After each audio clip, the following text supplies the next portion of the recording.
श्री दुर्गा देव्ये नमः। श्री दुर्गा सप्तशती पाठाचे महत्व। श्री दुर्गा सप्तशती या ग्रंथात भगवती जगदंबेच्या अर्थात दुर्गा मातेच्या त्रिविध स्वरूपाचे आणि त्या अवतारात तिने केलेल्या संपूर्ण महान कार्यक्रमाचे उत्कृष्ट असे वर्णन करण्यात आलेले आहे। म्हणूनच आपण या नवरात्रामध्ये दुर्गा सप्तशती पाठाचे पारायण करू शकता। हे देवी चरित्र उपासकाला त्याच्या आत विद्यमान असलेल्या शक्तीचा आणि सद्गुणांचा बोध करते। त्याचे श्रवण, पठण, चिंतन आणि मनन केल्याने मनुष्य स्वतःच स्वतःचे आकलन करू शकतो। त्याच्यासाठी दैवी गुणांचा उत्कर्ष होतो। तो न्याय, नीती, धर्माने वागणारा, सदाचार, पारायण, पराक्रमी, उपकारी आणि कर्तव्य तत्पर बनतो। यासाठीच श्री दुर्गा सप्तशती पाठाचे पारायण करावे।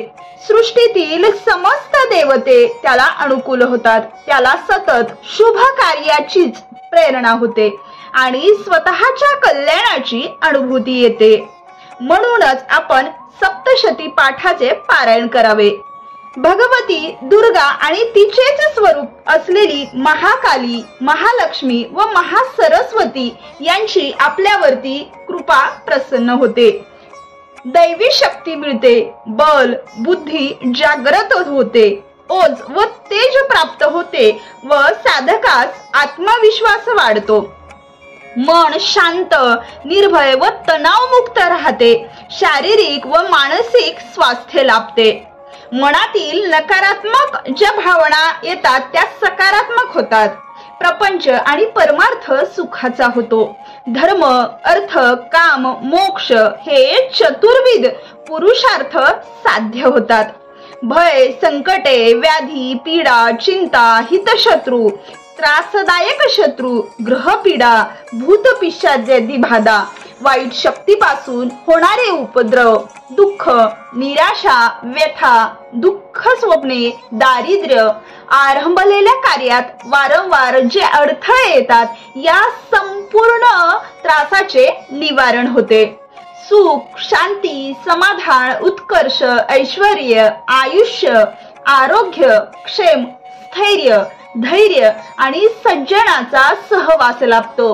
कार्यपूर्तीचा आनंद उत्साह येतो। यश, श्री, कीर्ती, प्रतिष्ठा, अभिवृद्धी यांची प्राप्ती होते। पापांचा नाश होतो। पापाच्या फलस्वरूप उत्पन्न होणाऱ्या आपत्ती येत नाहीत। आदिदैविक, आदिभौतिक व आध्यात्मिक तापाचे निवारण होते। इष्टजनांच्या वियोगाने दुःखे भोगावे लागत नाहीत। राजा, लुटारू, शस्त्रे, अग्नी, जल, हिंस्र पशु यापासून कोणताही उपद्रव किंवा भय संभवत नाही। प्राणघातक महासंकटातही रक्षण होते। दुर्गम कार्य सिद्धीस जातात। सर्वत्र विजय मिळतो। कार्यक्षमता वाढते। शिक्षणात मोठे यश लाभते। कला विद्यामध्ये प्रावीण्य लाभते। नोकरी व्यवसायात अभिवृद्धी होते। इष्ट मनोरथ पूर्ण होतात। उत्तम संतती प्राप्त होते। कुल परंपरा अखंड राहते। सर्व कुळ सुखात, आनंदात आणि समाधानात राहते। इष्ट मनोरथ पूर्ण होतात। सटवी आदी बालग्रहाच्या पिढीने संतती जर त्रस्त असेल तर ती पीडा नाहीशी होते। दुराचारी लोकांचे सामर्थ्य नष्ट होते। लोकसंघटनेत फूट पडली असता मतभेद दूर होऊन एकजूट निर्माण होते। देवीची समीपता लाभते। देवीचं घरात वास्तव्य राहतं आणि सर्वार्थाने त्या कुटुंबाचं, त्या मुलाबाळांचं कल्याण होतं। यासाठीच श्री दुर्गा सप्तशती या ग्रंथाचं पारायण ते तुम्ही 1 दिवस करू शकता, 3 दिवस करू शकता किंवा मग सप्ताहाचं पारायण सुद्धा करू शकता। तर या उपासनेविषयीच थोडक्यात माहिती।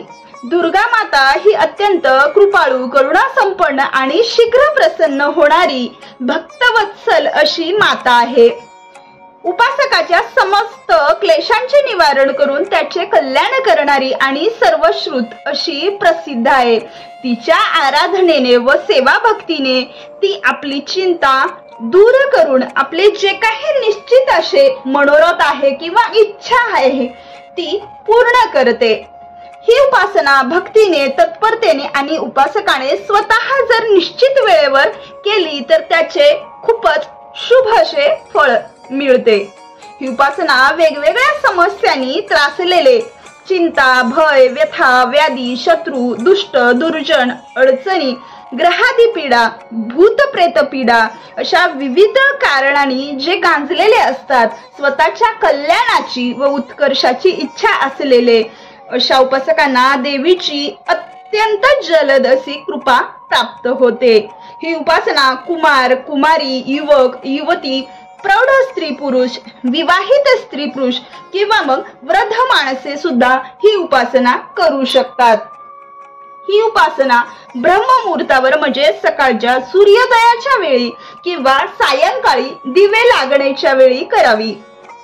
उपासनेचे अंग म्हणून दुर्गा सप्तशतीचा पाठ करताना आपले मुख पूर्वेकडे असावे, स्नान करून शुचिर्भूत होऊन धुतलेले वस्त्र घालावे, बाळी गंध लावावा, शुद्ध आसनावरती बसावे आणि अर्थाकडे लक्ष देऊन शांत प्रसन्न चित्ताने याचे पठन करावे।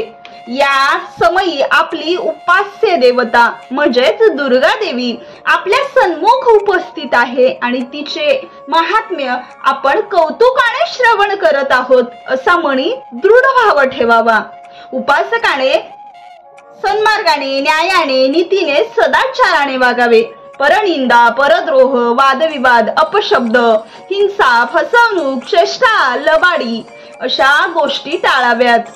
मंत्र जपासाठी तुळशीची किंवा सफेद चंदनाची जपमाळ वापरावी। पूजनासाठी अष्टभुजा दुर्गा देवीची व्याघ्रारूढ मूर्ती किंवा प्रतिमा घ्यावी।